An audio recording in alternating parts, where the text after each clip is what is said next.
C'est le rythme de la chanson la plus emblématique de la République du Congo.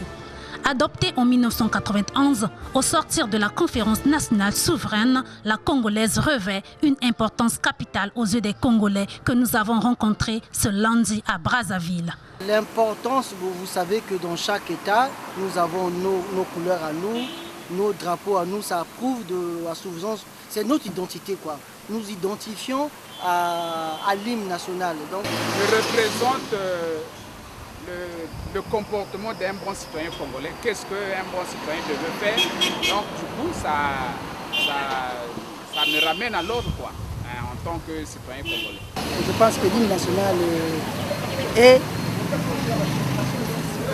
l'un des symboles qu'il faut exactement garder et sauvegarder même pour donner aux enfants la bonne ligne de conduite par rapport au règlement et règles qui constituent notre nation.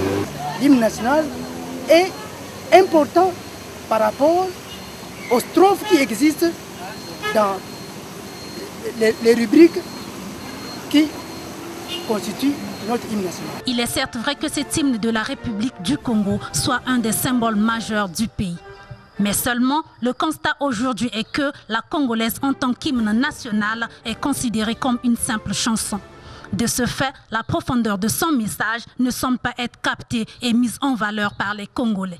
Mais pour respecter bien l'hymne national, il faut d'abord connaître ce que ça veut dire et ensuite intérioriser cela afin que chacun se rende compte que l'hymne national est très important parce que ce qui se dit est profond pour la sauvegarde des intérêts nationaux.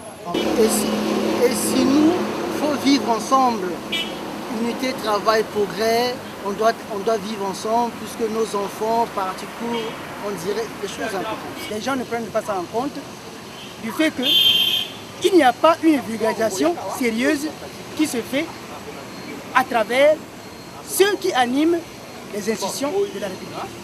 Parce qu'il faut une campagne de vulgarisation et d'explication afin que chacun se rende compte de ce qui est l'hymne national congolais. C'est comme un vœu pieux du fait que les gens se disent mais l'hymne national c'est quoi? Alors que ça constitue réellement le fondement de notre pays. Ce que la parole dit, c'est différent de ce qu'on fait, hein, c'est ce que la pratique fait. Donc c'est un peu différent. Je trouve que c'est très différent. Si le Congolais mettait certains détails en pratique de l'hymne de la nation congolaise, la plupart des gens que je vois aujourd'hui là, qui fait des choses sans réfléchir, en fait ça ne devait pas être le cas. Malgré sa présence dans les cœurs des Congolais depuis 29 ans, la Congolaise n'a pas encore pu dompter la mémoire de certains citoyens congolais. C'est le cas de Maï qui a grandi dans l'ancienne époque nostalgique. Je suis née, je grandissais, c'est l'ancienne. Bien que je trouve l'actuelle est bonne, mais je me retrouve beaucoup plus avec l'ancienne. Les trois glorieuses. J'ai un petit-fils là, il ne fait que chanter ça tous les jours. Même j'ai connu ça à peu près chez lui. Pendant qu'il attend à manger, là, il va être là en train de chanter ça.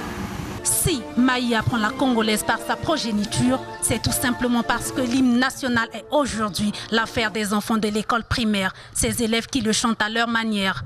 En ce jour, le soleil se lève, notre Congo a son jour, et nos lèvres cherchent d'une longue nuit sagesse, encore bonheur à surgir, chantons tous avec grâce.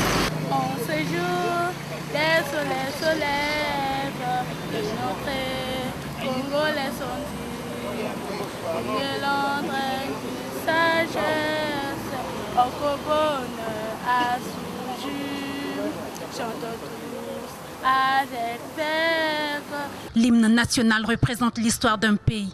La responsabilité de sa compréhension est donc tournée vers les établissements scolaires, mais aussi aux parents pour sa mise en valeur.